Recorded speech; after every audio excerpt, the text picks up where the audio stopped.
এক পর্যায়ে আমি গলার দড়ি দিয়ে দিলাম। আসলেই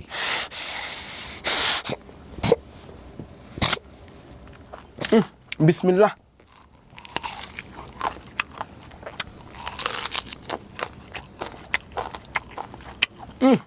সেই স্বাদ, কি স্বাদ লাগতেছে আমার কাছে,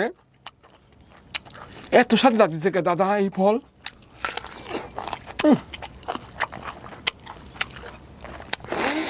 mail.com।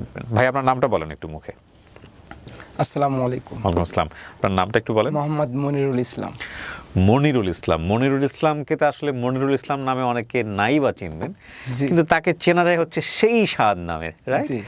এবং আমি দেখতাম যে মানুষ খাওয়া দিয়েও ভাইরাল হয়ে যায়, খুব মজা করে খায়। লাস্ট আমি একটা ভিডিও দেখলাম তার, সেটা হচ্ছে এটা আমাদের এলাকায় বলে ছাইতেনের গোটা, যেগুলো আসলে কেউ খাইতো না। আমি দেখতাম আমরা ওগুলো গাছগুলা বড় হয়ে গেলে কেটে কেটে আমরা লাকড়ি হিসেবে ইউজ করতাম। তো এই ছাতেনের গোটাতে আমরা ছোটোবেলায় খেলতাম। আমাদের আঞ্চলিক ভাষায়, বগুড়ার আঞ্চলিক যারা আছেন তারা হয়তো বুঝবে, ছাতেন গাছ অনেক বড় বড় হয় এবং এই গোটাগুলো পড়ে থাকতো। সকালবেলা আমরা এগুলো কুড়াই কুড়াই এসে খেলতাম এবং ওগুলোতে অনেক সময় আমরা গাড়িও বানাতাম, ছোট ছোট গাড়ি বানাতাম এগুলো দিয়ে। তো এই সেটা দেখলাম সেই গোটাটা সে খুব মজা করে খাচ্ছে। তো আমার খুব স্বাদ ছিল, সেই স্বাদ ছিল, কঠিন স্বাদের লোকটাকে আজকে আমি নিয়ে বসেছি। And this show is for me actually. আমার খুব কোয়ারি ওনার সম্পর্কে জানার জন্য। সো আজকে আমরা গল্প করবো। মনির ভাই, আপনার বয়স কত? 28-29 এরকম। 28-29। জন্ম জেলা? জন্ম নাটোর জেলা। আপনি কি নাটোর থেকে আসছেন? জি। শুরু করেন মনির ভাই, একেবারে শৈশব থেকে আমাকে একটু জানান, কি গল্প আপনার শুনি। খুব ছোট, আমি তো বুদ্ধি হয়েছে আমার নানির কাছে। জি। আমার বাবার বাড়ি থেকে একদম পাতাল কোলে করে নিয়ে আসছিল। আপনার মা? না, নানি। আচ্ছা। নানি নিয়ে আসছিল। আর মা, ওই টাইমে তো আমার তো জ্ঞান বুদ্ধি নাই, মানে আমার তো বুদ্ধি হওয়ার পরায় অনেক পরেই আর কি মা বাবার অনেক দ্রুত আমি শুনতে পাই, যখন জ্ঞান বুদ্ধি আমার হয়ে গেছে। বাপ মায়ের মধ্যে সম্পর্ক ভালো ছিল না? না, ভালো ছিল না। আচ্ছা। নানি হচ্ছে মানুষের বাড়িতে খেতা সেলাই করি, তা বাদে ওই যে আগে তো নর্মাল ডেলিভারিটা বেশি ছিল, আমার নানি এই কাজগুলো, দায়ী যেটাকে বলে, হ্যাঁ জি, এই কাজগুলো করে যেটা আর কি খুশি মনে যারা দিত, যা ওটা নিয়ে আমি আর নানি আর কি খাইতাম। আপনাদের পরিবারে আপনি আর আপনার নানি ছিলেন? নানি, আমার মামারা হচ্ছে 4টা, হ্যাঁ, আর আমার মা বোন দিয়ে 3টা, মোট 7 জন পরিবারের। একজন বিয়ে শাদী করে এক জায়গায় সেটেল হয়ে গেছে, ওই স্কুলে ভর্তি করে দিল। যখন একটু বড় হয়ে গেলাম, খুব ওই যে মানুষের বাড়ি খেতা সেলাই করেছে, আমাকে নিয়ে যাইতো, ওই খেতার উপর শুয়াই থাকি, খেতা সেলাই করে সারাদিন। পরে এখন 1 কেজি চাউল হোক আর আধ কেজি আটা হোক, হাফ কেজি আটা হোক, এগুলা নিয়ে আসি, বাড়িতে আসি, রান্নাবান্না করে তারপরে নানি আর আমি একসাথে খাওয়া দাওয়া করে উঠতাম। এরকম করে দিন আর কি পার করতে করতে একটু বড় হয়ে গেলাম। বড় হয়ে যাওয়ার পরে আমার 1 থেকে 2 পর্যন্ত, 2-এ আমাকে ভর্তি ফিস ধরেছে 10 টাকা। ওই টাইমে আপনার ওই যে খেসারি, যেটা ওই যে কালাই বলে, ডাল, ওটাকে তো আগে গরু দিয়ে আর কি মলন দিত, মলন দিয়ে সারি এটা বাতাসে কুলা দিয়া ধরি উড়াতে হইতো।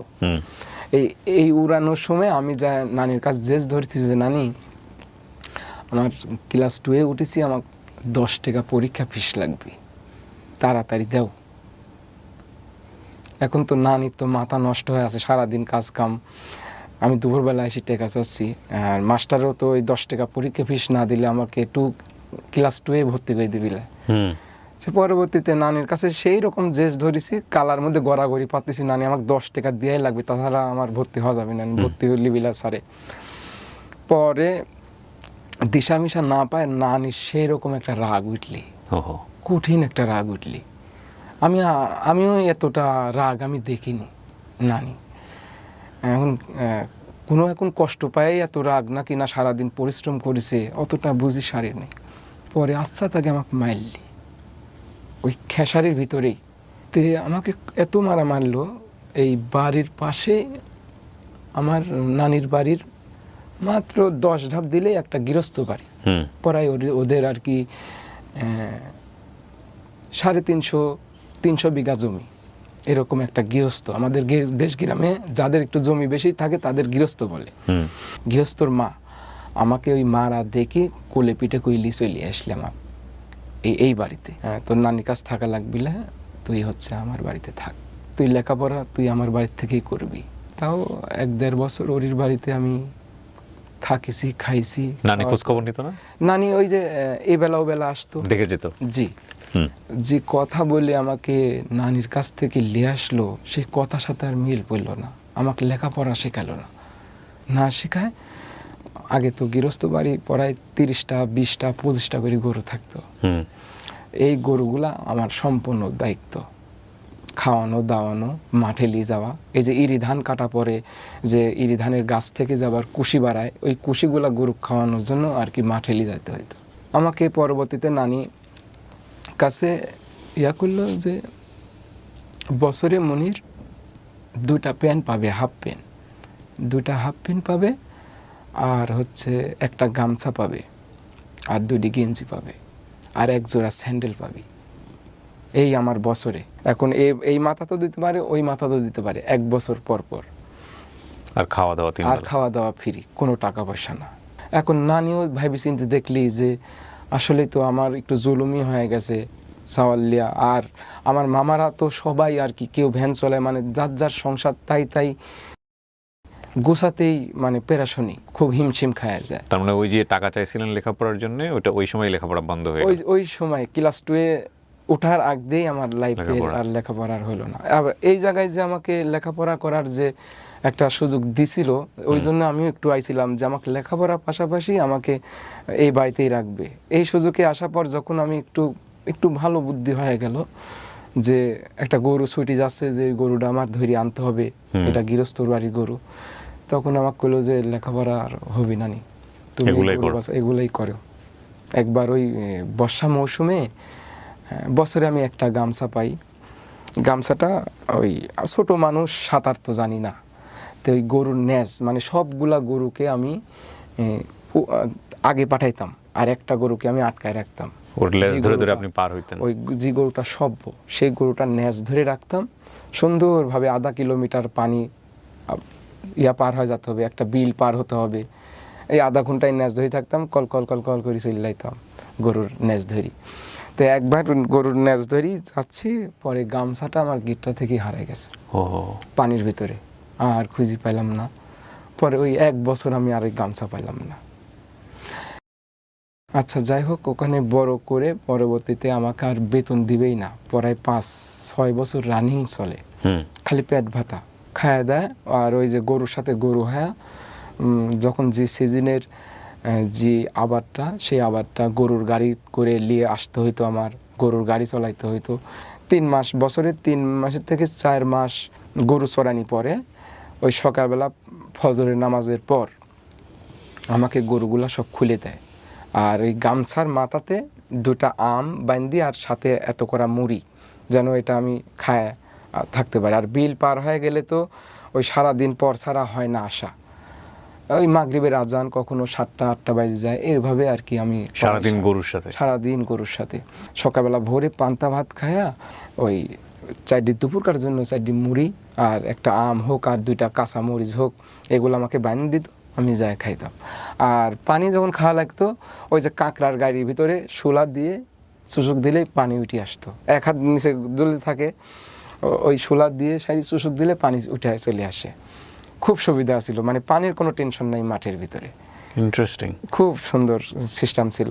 আবার ওই কাঁকড়ার গাড়ির ভিতর যদি আবার এই চারিদিকে দেখতাম যে আগে শামুক টামুক আছে নাকি, যদি না থাকতো এই যে এরম করলেই কাঁকড়ার গাড়ির থেকে পানি উঠি, আর একটা এই সাইডে একটা গর্ত করতাম, ওই গর্ত থেকে এই গর্ত যখন ওভারটেক করে আসার পর 1/2 ঘন্টা পর ওটা সুন্দর পরিষ্কার হয়ে যায়, তখন দেখা যায় যে উপরে গামছাটা ফেলাই দিয়ে তারপর চুষুক ধরে ওই পানিটা খাইতাম। পানি নিয়ে যাওয়ার কোনো ব্যবস্থা ছিল না, কিভাবে নিবে? কারণ বিল পার হইতে হয়তো। গ্রামে যারা বড় হননি তারা বুঝবেন না বিষয়টা। এটা কি মানে চরের মধ্য থেকে পানিগুলা খাইতে হয়? এটা হচ্ছে ওই ইরি ধানের জমির ওই আইলের সাইড দিয়ে দেখা যাচ্ছে যে কাঁকড়া গর্ত করেছে, আবার নতুন পানি আসলে তো কাঁকড়ারও আনাগোনা বেড়ে যায়। কিভাবে একটু পানি বের করে খেতে হবে, এখান থেকে প্রায় 5 কিলোমিটার গেলে আমি একটা বাড়ি পাবো, এতখানি এই ধানের জমি পার হয়ে যাওয়া অনেক কষ্টকর। 5 দেখা যায় যে কিলোমিটার অনেক। ওই খালি পায়ে হাঁটতে হাঁটতে আপনার হচ্ছে ওই পায়ে ফোসা উঠি, চামড়া উঠে গেছে, শামুকে কখনো কাইটি ফাঁক হয়ে গেছে, ওখানে তেনারি বাঁধে রাখছি, কখনো রক্ত ঝরতেছে। এই অবস্থা নিয়ে তো ওই 5 কিলো যাওয়া সম্ভব না। তখন ওই বসে থেকে 3-4 জন বুদ্ধি করতাম কিভাবে খাওয়া যায় পানি। তখন কই যে কাঁকড়ার গাড়ি খোঁজ, কোনটা নতুন করছে, নতুন করলে তো মাটি নতুন তুলা দেখা যাবে, সেটাতে মাটিগুলা সম্পূর্ণ হেঁটাই দিয়ে এই যে বাকেটের মতন একটা সিস্টেম করতাম। তখন ওই কাঁকড়ার গাড়ি থেকে পানি উঠে আসতো। আবার দেখতাম যে কাঁকড়ার গাড়ির পানি কাছেই আছে কিন্তু পরিষ্কার আছে। তখন করতাম কি ওই শোলার মাথাতে আবার গামছা, মানে এটা ছ্যাক না, ফিল্টার বানায় চুষক দিয়ে, এখন মানে যতখানি তৃষ্ণা আছে সেই তৃষ্ণা অনুযায়ী আর কি খাইতাম। এবার বুঝতে পারছেন যে ওর জন্য গামছাটা কতটা গুরুত্বপূর্ণ। কিন্তু ভাই আপনার বাবা মা কোথায় এই বয়স পর্যন্ত? আচ্ছা, এটা বলতেছি আর একটু ওই লাইনটা। আমাকে পেন দিত, 2টা হাফ পেন। আমার আবার ছোটবেলা খুব শখের ওই যে পকেটের নিচ দিয়া যে 2-3টা ঝুলপি থাকে, এই ঝুলপিওয়ালা পেনের আমার খুব শখ ছিল। তো এই ঝুলপিওয়ালা পেন আমাকে দিত। বর্ষা মৌসুমে কিন্তু এই আপনার মাঠ পর্যায়ে জমি, ফসলি জমিতে ওই আপনার যদি এক জায়গায় ছোটো করে পা দেন, পাটা অটোমেটিক এই পানির কারণে আর পিছিলির কারণে একটু পাটা বড় হয়ে যাবে। আর বড় যখন হয়ে যায় তখন আমার এই যে নিচের প্যান্টটা মানে ছিঁড়ে যায়। তখন আমি বাড়িতে যাই, বলি যে প্যান্ট আমার ছিঁড়ে গেছে। তোর দৈনিক প্যান্ট ছিঁড়ে, তাহলে না তোকে এখানে মানে প্যান্টের শাড়ি কাপড় এখানে দোকান দিয়ে দিতে হইতো। তোর সব সময় প্যান্ট ছিঁড়ে। আমি ওদের বোঝাতে পারতাম না। আর প্যান্টটা যদ্দূ সম্ভব আমাকে আরও কয়েকজন বলতো যে তোকে এই প্যান্ট কিনে দেয় মনে হয় এই গায়ের পোশাক কিছু কাপড় বলে যে নরম কাপড়, ওই কাপড়ের প্যান্ট তো টিকবে না। 1 সপ্তাহ যায় না আমার প্যান্ট 2টা ছিঁড়ে যায়। অনেকেই আবার যারা একটু বড় লোক, প্রভাবশালী, যারা ওই কাজের লোক পায় না, নিজেরা গরু নিয়ে যায় মাঠে। গরু তো অবলা জাত, খাওয়াতেই হবে। তাইলে ওই গেলে দেখা যায় যে কয় যে যা আমার সাওয়ালের 2টি প্যান্ট আছে, তোকে আমি দিব না। আমার লাইফের অর্ধেক জীবনে আমি মানুষের ব্যবহার করা কাপড়ই পরেছি, ওখানে তো আমাকে ওই মানে যতদিন রাখবে তাও ওই পেট বাঁধাই থাকবে, মানে 1 টাকাও দিবে না। পরবর্তীতে নানি রেগে গেল যে এত কয় বছর হলে আপনার বাড়ি থাকে, খালি পেটে আর ভাতরে কাপড়টাও ওইভাবে দেন না, তাহলে আমার নাতিটাকে ওইভাবে রাখ বলে আপনার কাছে। সম্পর্কে একটা ভাবি, মানে ওই ভাই হচ্ছে সরকারি চাকরি করে, ওই ভাই বলল যে 1000 টাকা মাসে দিবনি, বছরে 1000 টাকা দিবনি। তে বলল বছরে 1 বছর পরে 1000 টাকা, তাই কি হয়? ওই ছেলেটার কি ভবিষ্যৎ নাই? ওই ছেলেটা কি করে খাবে ভবিষ্যতে? 1000 টাকা বছরে, এই 5-7 বছর তো আপনি এমনি রাখলেন, তাহলে আপনার কি কোনো লাভ হয় না এখানে? তখন কোসে এরই উপরে আমি পারবো না নি। ঠিক আছে, 1500 টাকা আর কি কমপ্লিট করা হলি বছরে 1500 টাকা। 1500 টাকা করে মনে হয় 2 বছর থাকা হয় আবার পৃষ্টি। তারপরে আর বেতন বাড়াবে না। আমাকে নানি সময় যখন ভালো লাগতো না তখন নানির কাছে আমি যাইতাম। পাশাপাশি তো 1 মিনিট লাগে নানির বাড়ি যেতে। নানির কাছে আমি জিজ্ঞাসা করতাম আমার মা বাবা কো। হ্যাঁ, ওই তার ছোটোবেলাও আমাকে যেভাবে বলেছে, এই রানিং অবস্থায় মরার আগ পর্যন্ত আমাকে বলেছে যে আমার মা নাকি আর কি চাকরি করতো, আব্বা কৃষিকাজ করতো। এক পর্যায়ে মা বাবার ভিতরে একটা ছেঁড়াছেড়ি হয়ে যাওয়ার পরে এখন চট্টগ্রাম বাদুরতলা না কি একটা জায়গা ছিল বলে নাকি, বলতে পারবো না, সেই জায়গাতে নাকি মা চাকরি করতে চলে যায়। তারপরে যাওয়ার পরে আর ওখান থেকে আর কি চিঠির আর উত্তর পায় না। তো সবাই আর কি আমার নানিরা, পাড়া প্রতিবেশী সবাই আর কি জানতো যে মারা গেছে, সবাই জানতো, আমিও জানতাম। আমিও ওই যে বিভিন্ন জায়গায় আমাকে যখন বলতো মা বাবা আছে নাকি, আমি বলতাম যে মারা গেছে, আমি যা শুনেছি তাই বলেছি। বেলকুচি একটা খালার বাড়ি, আসা যাওয়া করতাম, করতে ওই বাড়িতে আমি যে গৃহস্থ বাড়িতে থাকতাম, থাকা অবস্থায় নানিটা মারা যায়। নানিটা আমার কুল করে দিয়ে যেতে পারে নাই। আমি তো এখন ভাষ্যমান হয়ে গেলাম। বাপেরও খবর জানেন না? বাপের খবর ওইভাবে জানা নাই, আর বাপের বাড়ি তো আমার যাওয়া নাই, যেহেতু নানি আমাকে লিয়ে আইছে, তারপরে বাপের বাড়ি আমার যাওয়া নাই। বাপের বাড়ি হচ্ছে আপনার আমার নানির বাড়ি থেকে 7 কিলোমিটার দূরত্ব। আমি এখন অথই সাগরে পড়ে গেলাম, আমি কি করব? আমি এখন খালি ভাবি যে আমার মাথা ভর তো কিছু নাই। আমাকে বেলকুচির খালা নিয়ে আসে, আমাকে একটা চাকরি দিবে ঢাকা শহরে। তাহলে কি করতে হবে, ওরির বাড়ির যে টিলার আছে ওই টিলারটা আমার চলাতে হবে। তো ওই জায়গায় আমি 4 বছর থাকি। আজ চাকরি দিবে, কাল চাকরি দিবে, এই তো ভাই আসতেছে, আসলে আপনার সাথে কথা বলবে। তে 4 বছর পরে ওই যে আমাকে চাকরি দিচ্ছে তার খালাতো বোন জামাই এই ঢাকাতেই থাকে। ওই অ্যাপার্টমেন্ট যে পাইলিং থেকে শুরু করি যে একটা বিল্ডিং তৈরি হয়, সেই বিল্ডিংয়ের মানে ওই রড আসতেছে, সিমেন্ট আসতেছে, ওগুলা দেখাশোনা এবং খাতাতে একটু এন্টিমেন্টি এগুলা করা লাগে।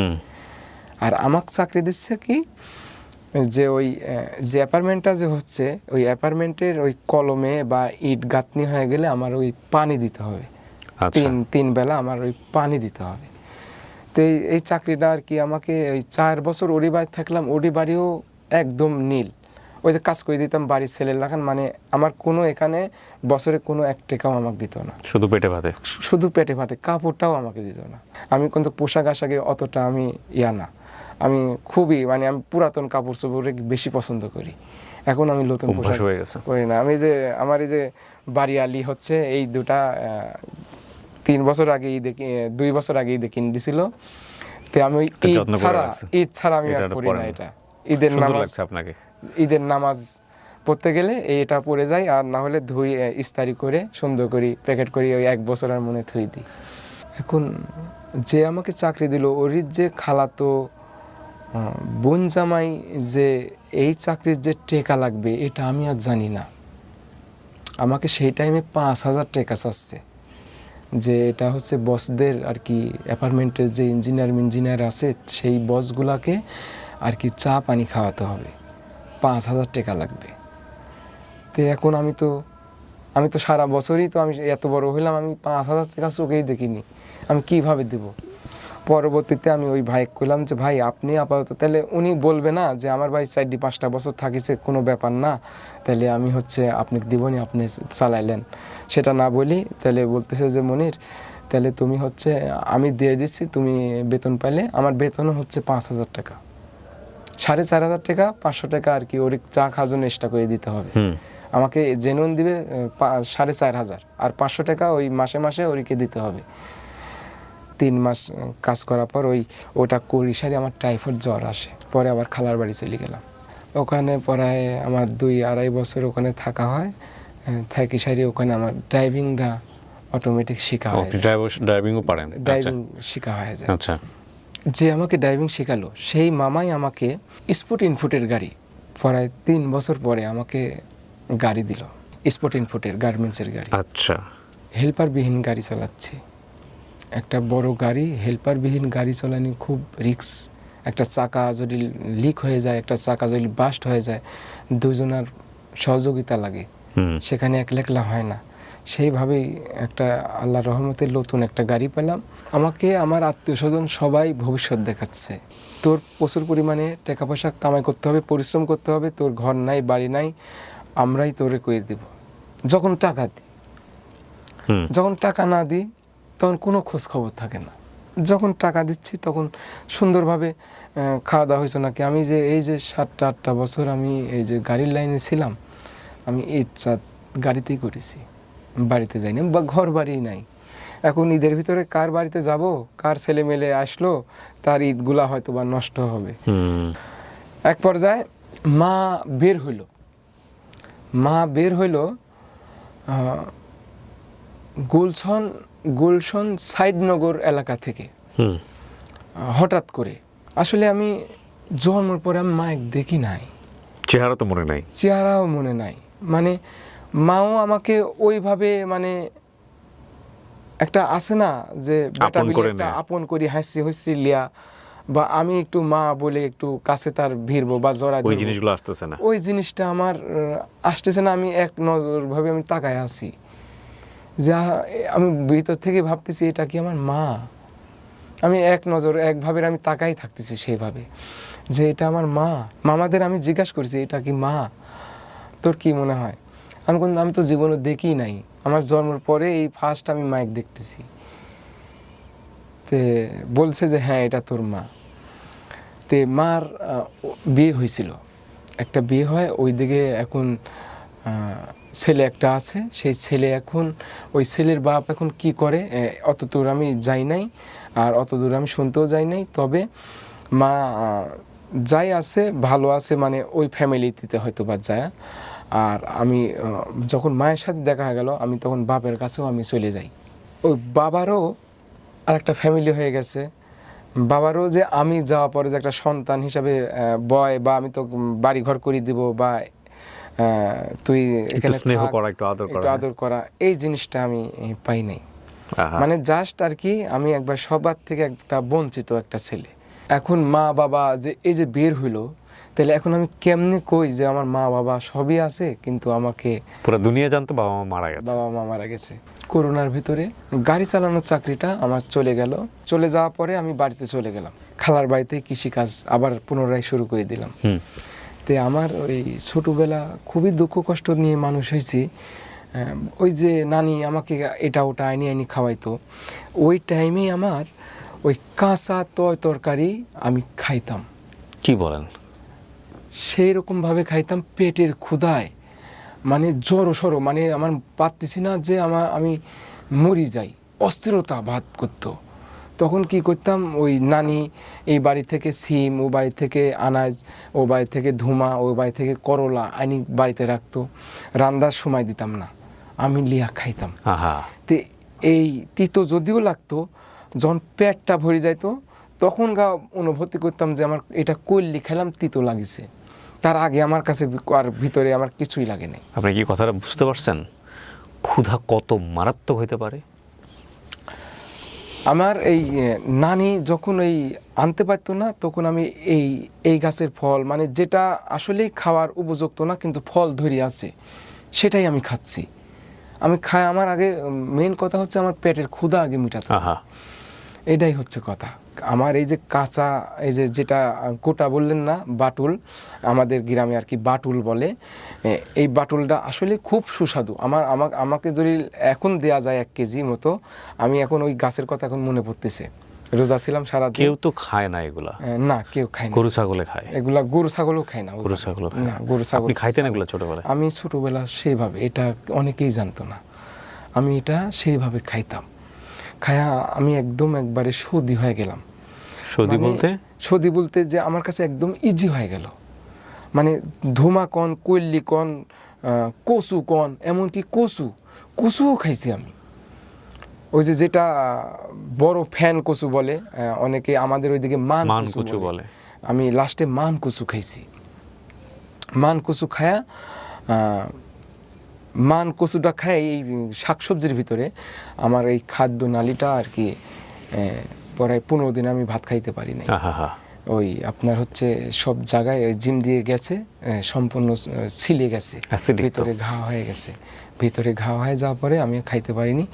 পরবর্তীতে আমাকে ওই ডাক্তারে বলল যে তোমার হচ্ছে নরম যাও, একবারে পানি ফ্যান, সোজা কথা চামচ দিলে যেন গলা দিয়ে কোনো রকম জানটা যেন একটু বাঁচে, এরকম করে তোমার 15 দিন চলতে হবে। তখন আমি আর কি ওই কচুটাতেই আমার একটু এফেক্ট করছিল। তাহার যত আমি কাঁচা তরকারি খাইছি, আমার কোনোটাতেই আমার মুখের স্বাদ কাড়িয়ে নিতে পারে নাই। সবগুলা খাবারই সেই স্বাদ লাগেছে, এক কথায় প্রচুর পরিমাণে স্বাদ। আমি যখন চাকরি ছেড়ে বাড়িতে চলে গেলাম, তো বাড়িতে চলে যাওয়ার পরে তো আমার একটা কাজ করতো যে আমি, সবাই নাচ করে, গান করে, বিভিন্ন মডেলিং করে, তো আমার তো সব থাকলে আসলে আমি যে ফ্যামিলির একটা ছেলে, আমাকে ওসবই মানাবে না। তো আমি কি করব, আমি কাজের পাশাপাশি আমি যে কাঁচা যে খাবারগুলো খাইতে পারি এগুলো আমি খাবো, আর আমি বলবো সেই স্বাদ, এত স্বাদ কি জন্যে আমার ভিতর থেকে এটা। তো আসলে কি এটা রান্না করার পর স্বাদ লাগবে, যেটা তিতো জিনিস সেটা তিতো ফ্লেভারে স্বাদ লাগবে, কিন্তু আমার কাছে A to Z সব স্বাদ লাগে। এইরকম একটা প্লেন আমার ভিতরে আসলো। তো এটা টিকটকে করতাম, তো টিকটক করতে লাগি আমার ওই খালার বাড়িতে একটা স্টুডিও, অনেক স্টুডিও নামে একটা দাদা, সেই দাদা আমাকে বলে যে আচ্ছা মনির, তুমি তো এগুলা সবই তুমি খাইতে পারো, বা টিকটক যেহেতু করতেছো এগুলাই তুমি হচ্ছে একটা পেজ করো, একটা ইউটিউব করো, ইউটিউব পেজে ইউটিউবে এগুলা ছাড়ো, তাহলে তোমার একটা এটার থেকে নাকি টাকা পয়সা ইনকাম করা যায়। যা খাই তাই আমার ওই মানে ভাইরাল হয়ে গেল। আমি ভাইরালও বুঝি না যে ভাইরাল হয়ে যাওয়া মানে কি, মানে বেশি মানুষ চিনে না কি, মানে কি, মানে এক কথা আমার এখন আমার ভয়েস দিয়ে সবাই কপি করা শুরু করে দিল। তখন আমি ইউটিউব পেজে আপলোডও আমাকে শিখাই দিল। আমি তো লেখাপড়া তো আমি জানি না, তাহলে আমার এগুলা শিখাই দিলে আমি আবার ঠিক আছি। তো এভাবে করতে করতে এই তোরে খালারা আমার মেয়ে দেখতেছে, ছেলের বয়স হয়ে যাচ্ছে, একটা বিয়ে শাদী দিতে হবে। তো পরবর্তীতে খালার বাড়ির পাশেই আর কি আমাকে একটা বিয়ের একটা পরামর্শ তাদের ভিতরে চলে। 1 মাস পরে আমার আইডিটা হ্যাক হয়ে যায়, ফেসবুক পেজ 3.5 লাখ ফলোয়ার হয়েছিল। সে আমাকে বলছিল টিন সার্টিফিকেট তৈরি করতে 2000 টাকা লাগবে। আমি 2000 টাকা পাঠাইছিলাম। পাঠানোর পরে সে টিন সার্টিফিকেট করেছে ঠিকই তার নামে করি, এ টু জেড সব কিছু, তার মনিটাইজেশন যে পেজটা আইছে সম্পূর্ণ তার নামে করে সে পেজটা নিয়ে নিছে। 1 মাস পরে পেজটা আর অলরেডি আর নাই, সেও খুঁজে পাচ্ছে না। তো এখন পেজটা এখন সেও বলতেছে হ্যাক হয়ে গেছে এরকম। তখন আমি একটা ভালো একটা মানে আমি একটা মানে মৃত্যুর একটা দিকে আমি অগ্রসর হতেই আছি। আমি প্রতিটা ধাপে ধাপে মৃত্যু প্রহর গুনতেছি, তার ভিতরে আমি একটা মৃত্যুর একটা ধাপের ভিতরে চলে গেলাম। কিরকম? যে চোখ বুঝি ভাইবি দেখলাম ছোটবেলা থেকে বাপ মার আদর স্নেহ থেকে বঞ্চিত, নানি মানুষ করলো, কচু ঘেঁচু খায়, কাঁচা শাক সবজি খায়া যেমনি হোক মানুষের বাড়িতে থাকি, গরু বাছুর চলায় এই পর্যন্ত আইছি।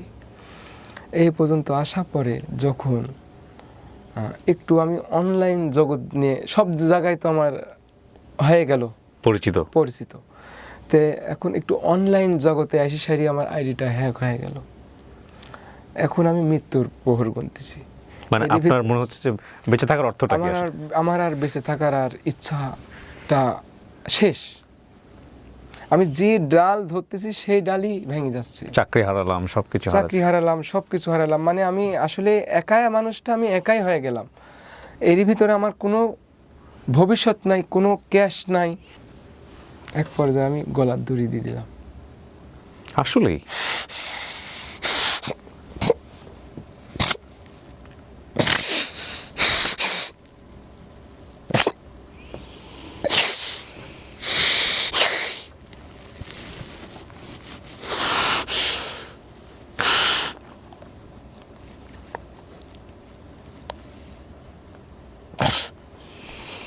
আমরা শুধু মানুষদের অল্প কিছু জানি, ভেতরের গল্পটা কি জানি।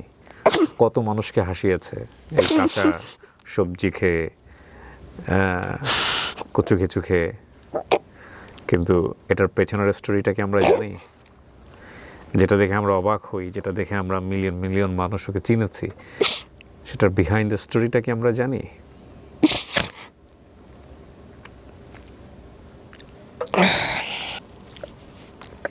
গলায় দড়ি দেওয়ার পরে পানি সবাই টের পেয়ে গেছিল, আমি গলা মানে দড়িটা ছিঁড়ে গেছিল। ছিঁড়ে যায়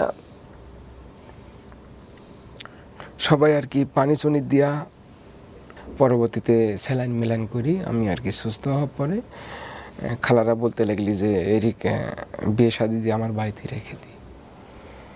তে এরই মধ্যে আমার আইডিটা চলে গেল। এরই মধ্যে ইউটিউবটা ফাইন আগাতে লাগছিল।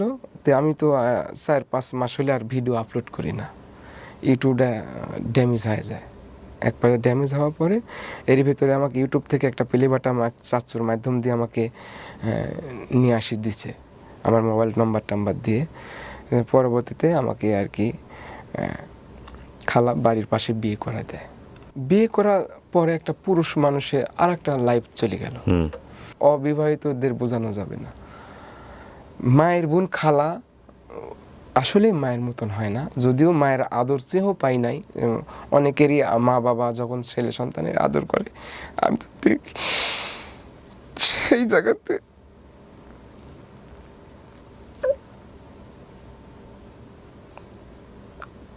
সেই জায়গাতে আমার 3 মাস বিয়ে করার পর 3 মাস আমি থাকতাম।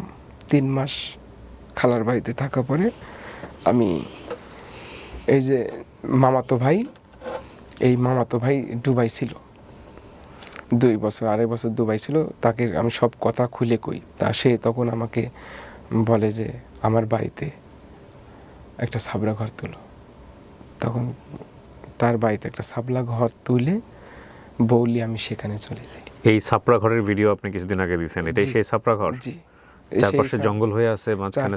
জি, ওই ছাবড়া ঘরেই থাকি। আল্লাহ আমাকে একটা কন্যা সন্তান দিছে। শ্বশুর শাশুড়ি আমাকে যথেষ্ট পরিমাণে ভালোবাসা দেয়। আমাকে বলে টেনশন করেন না, আল্লাহ ভরসা, একদিন হবে, আজ নাই কি হয়েছে, একদিন হবে। আপনি কি করেন এখন? এখন আমি ওই 1 বিঘি সম্পত্তিতে আমি আবাদ করি। 1 বিঘা জমিটা কি আপনার নিজের? এটা হচ্ছে কটের জমি। না, আপনি ইয়ে করে নিছেন, খাই খালাসি বলে এটা, খাই খালাসি নাকি? মানে এটা খাই খালাস না, মানে ওই জমিওয়ালাকে আমি টাকা দিছি, 2 লাখ টাকা দিছি। আপনি জমি দিন রিটার্ন দিবেন, টাকা রিটার্ন দিয়ে দিবেন? যেদিন জমি না, উনার যখন মানে 1 বছরের আগে তো দিতে পারবেই না, 2, 4, 5 বছর যখন উনার হাতে অবস্থা বুঝে যখন টাকা হবে আমাকে ওই টাকাটা দিয়ে দিবে, তখন জমিটা দিয়ে দিবে, তার জমিটা হয়ে যাবে। এই আপনার সম্বল, এই একটা সম্পদ। আর হচ্ছে এই যখন নিজের কাজ না থাকে আমি মানুষের গৃহস্থ বাড়িতে কাজ করি। মানে এখনো আপনার সেই যেটাকে আমরা বলি কামলা খাটা, জি, কাজ করে এইভাবে চলি। সারা দিন শেষে মেয়েটাকে একটু যতখানি কোলে পিঠে রাখা যায় সেটা করি। সব মিলেই মানুষের বাড়ি এখন ওই যে এখান থেকে যেই মনে করেন যে কালকে পাট তোলা কাজ করব, পাট কাটা, এখন দেশ গ্রামে প্রচুর কাজ লেগে গেছে। আপনার ফেসবুকের কি অবস্থা? কি নামে আছে আপনার আইডিটা? আমার আইডিটা এমডি মনিরুল ইসলাম, সেই ব্যাকেটে সেই সাত ব্লগ পেজ, না পেজ, আচ্ছা, সেই সাত ব্লগ। এরই ভিতরে মানে অনেক আমার মুখটা তো চেনা হয়ে গেছে, আমি তো মানে সবার কাছে একটা পরিচিত। তো সেই জায়গায় থেকে আমি আবার নতুন করে যখন শুরু করলাম, যারা পুনরায় যে পুরাতন যে ফ্যাক পেজগুলা ছিল, এই ফ্যাক পেজগুলাতে পুরাতন ভিডিও ছিল এবং আমি নতুন আপডেট যে দিচ্ছি এগুলাও পাচ্ছে, এগুলা ডাউনলোড করে করে ফ্যাক পেজগুলাও মনে করেন যে অনেক বড় বড় আইডি হয়ে গেছে অনেকেরই। তার মানে হ্যাঁ, আমরা এখন ওর যে কন্টেন্টগুলো দেখি সেগুলো কিন্তু পুরনো কন্টেন্ট, নতুন খুব একটা দেখা যায় না। হ্যাঁ, আপনি ভিডিও দেন নিয়মিত? ভিডিও ওইভাবে নিয়মিত দিচ্ছি না। ভেরিফাইড করছেন? জি, ভেরিফাইড করে ফেলছেন? জি। এখন এটা কার তত্ত্বাবধানে আছে? এখন সম্পূর্ণই আমার তত্ত্বাবধানে। Very good, very good. আর ইউটিউবটা এই যে 5-6 মাস যে আমি ভিডিও ছাড়ি নাই, আল্লাহর রহমতে অটোমেটিক 7 লাখ পার হয়ে গেছে সাবস্ক্রাইবার। জি, মাশাআল্লাহ, 7 লাখ। এমডি মনিরুল ইসলাম, 7 লাখ সাবস্ক্রাইবার ইউটিউবে অনেক। ওটা 7 লাখ পার হয়ে গেছে। তো আপনি কত টাকা পয়সা ইনকাম করতে পারছেন? ইনকাম করতে পারি নাই। ওই যে আমার মাইনাসের জায়গায় থেকে মাইনাস হয়ে থাকার পরে আমি ওই জাস্ট ইউটিউবেই 40,000-45,000 টাকা পাইছিলাম। এই তো, এটা না অনেক সাবস্ক্রাইবার, তো ভেরিফাইড হয়নি কেন এখনো? এটা ভেরিফাই হয়ে গেছে না? জি, এখন ওই আমার একটু ওই আইডিটা একটু ফিউজ হয়ে, আর ওই যে আমার জি স্যার, জি এমডি মনিরুল ইসলাম। হ্যাঁ জি স্যার, আপনি ওই যে যেটা করলে আপনারা খুঁজে পাবেন @, আমি দিয়ে দিব, এটা আমি স্ক্রিনে দিয়ে দিব, আপনারা দেখবেন, সাবস্ক্রাইব করেন। হ্যাঁ, অনেক জিনিস তো আপনারা সাবস্ক্রাইব করেছেন, ওরটা একটু সাবস্ক্রাইব করেন, এমডি মনিরুল 931, ঠিক আছে? ওখানেই দেখেন স্যার, আমার ইউটিউবে 5 দিন আগে দিয়েছে একটা ভিডিও, 10 দিন আগে। হ্যাঁ, ইউটিউবে একটা লিংক দেওয়া আছে, দেখেন ইউটিউবেই আইডির ভিতরেই দেখেন ফেসবুকের লিংক আছে স্যার।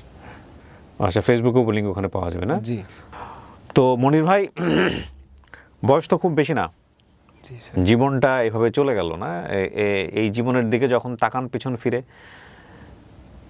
তখন খারাপই লাগবে, এটাই স্বাভাবিক। কিন্তু আপনার তখন একটা মেয়ে হয়েছে, হ্যাঁ, মেয়েটার বয়স কত? 5.5 মাস। আপনার ভিটামাটি বলতে গেলে ওই ছাপড়া ঘর? ভিটামাটি নাই, এখন মামার বাড়িতে আশ্রয় নিয়ে আর কি। ওই ছাপড়া ঘরটাও মামার জায়গা? জি, ওটা মামার জায়গা। এখন আমার জায়গা বলতে একবারই ভাষ্যমানে আছি। আচ্ছা, ভাষ্যমানে আছি, এইগুলা করি। আত্মীয় মানে পাড়া প্রতিবেশীও একটু মানে একটু বাজারঘাটেও আমি বেড়াতে পারি না, সবাই চিনে। মানে চিনে বলতে তা বাদে আমাকে একটু দেয় বেশি এমনি। হ্যাঁ, আমার গ্রাম ছাড়া যদি আমি একটু ফাঁকি বের হই, অনেক ভাইজানেরাই অনেকভাবে সম্মান দেয়, কাছে ডেকে নেয়। কিন্তু আমার মহল্লা টুক্কার ভিতরে মানে আমাকে ওই যে কাঁচা তরকারি খাই জন্য খুব একটা পাত্তা দেয় না বা দেখতে পারে না।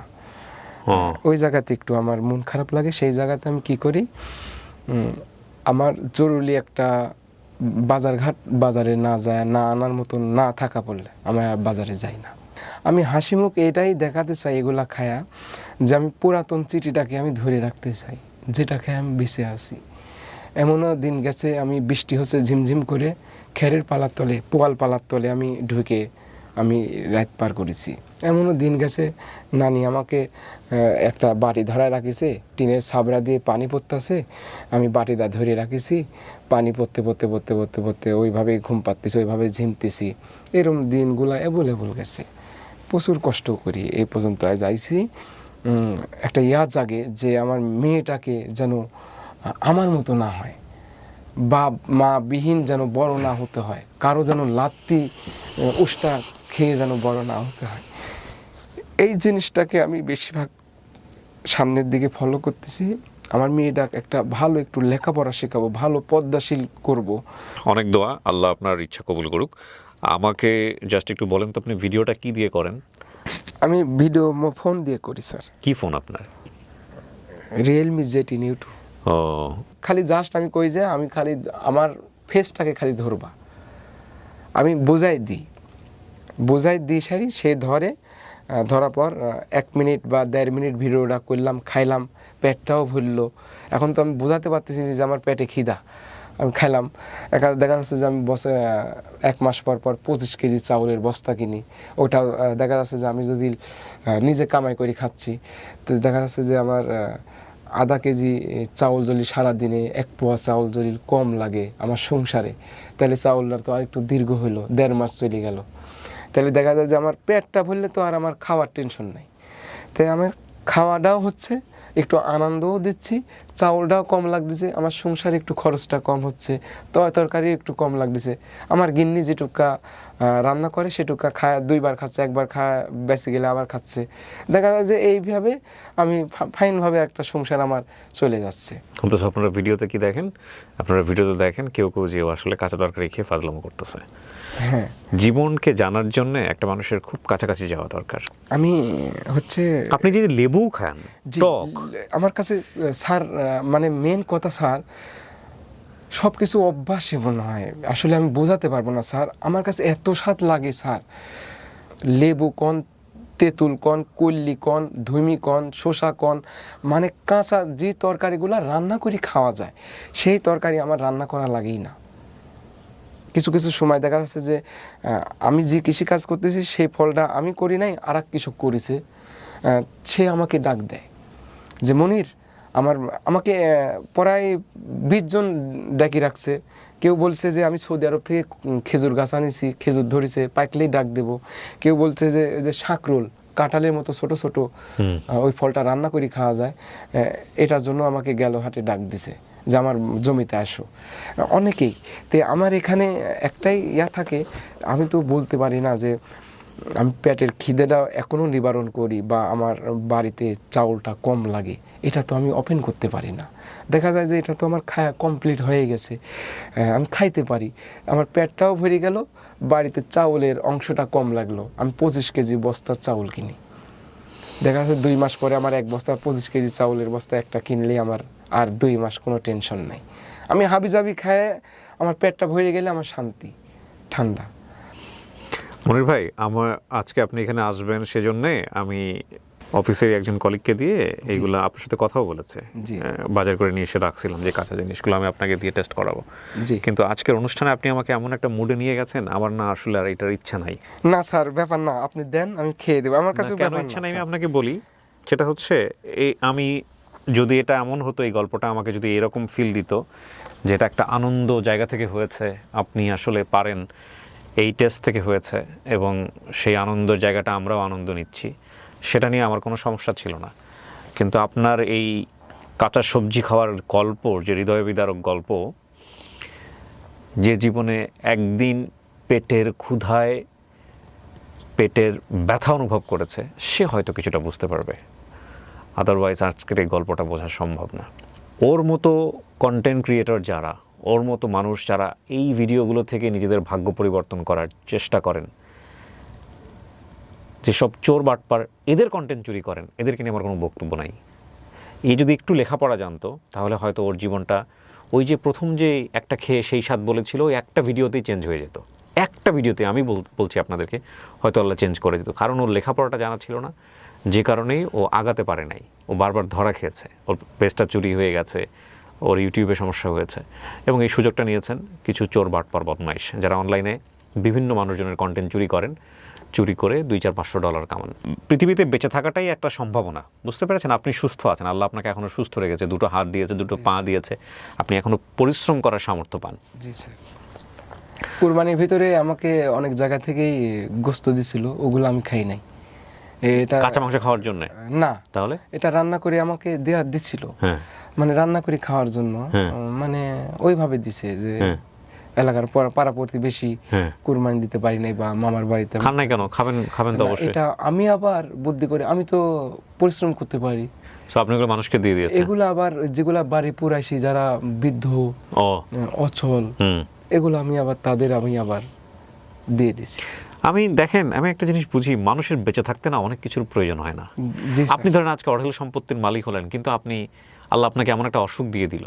জি স্যার। তাই না? এটাও তো একটা কথা। আপনার ঘরে বাচ্চা আছে এবং আপনার জীবনে আল্লাহ বেঁচে থাকার জন্য উপযুক্ত সময়ে কিন্তু একটা সিদ্ধান্ত দিয়ে দিয়েছে আপনাকে বেঁচে থাকতে হবে, এবং শত কষ্টের মাঝে হয়তো একটা সম্ভাবনা সামনে নিশ্চয়ই আল্লাহ তার করাই দিবে। ঠিক আছে, এই হচ্ছে বিষয়, এবং কখনোই হতাশ হওয়া যাবে না। তো প্রিয় দর্শক এবং শ্রোতা, আজকে মনির ভাইয়ের গল্প আমাদেরকে শুধু একটা জিনিসই শেখালো, সেটা হলো ওই যে একটা গুরুজনের একটা কথা বলে না, যে মুদ্রার এ পিঠ এবং ও পিঠ।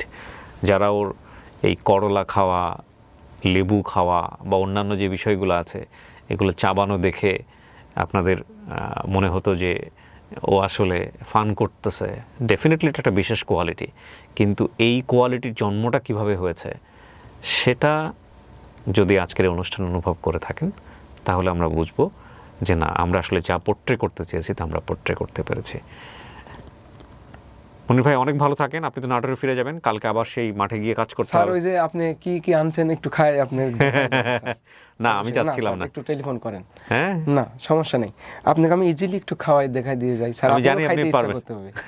না, আমার খাইতে ইচ্ছা হবে না। স্যার, আপনি দেখেন আমার খাওয়া। আপনি খুশি মনে দেখাতে চাইলে আমি নিয়ে আসতে পারি, বাট আমার আসলে এমন গল্প, ওই যে জি, এটা হচ্ছে করলা। স্যার আমার খাওয়া আজকে দেখবে। এটি হচ্ছে কল্লি, গ্রামে বলে, শহরে করলা।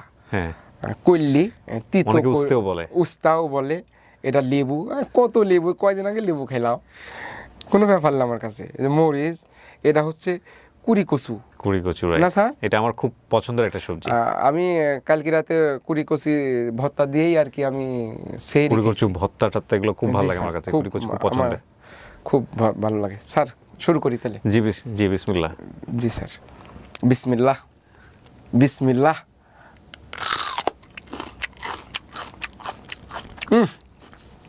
সেই স্বাদ।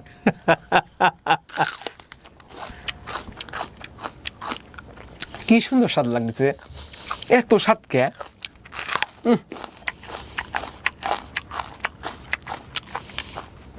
সেই স্বাদ লাগতেছে আমার কাছে।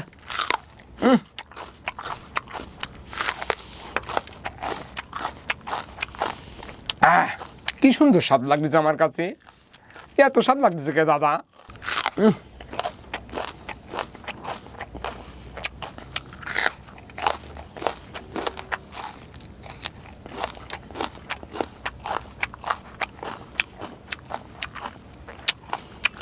দাদা, এটা কি ফল দাদা, এত বড়?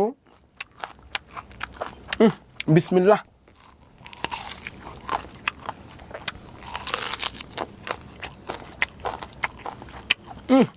সেই স্বাদ, কি স্বাদ লাগতেছে আমার কাছে, এত স্বাদ লাগতেছে কে দাদা এই ফল?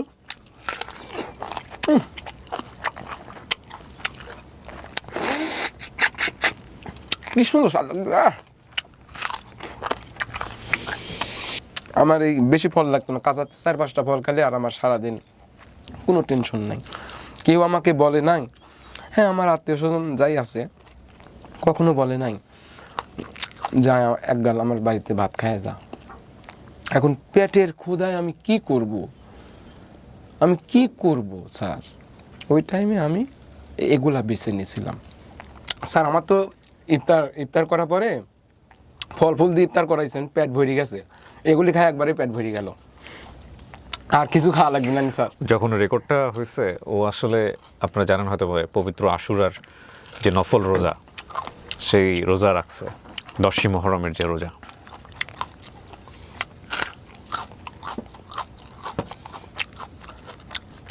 আপনার ভাতের সাথে থেকে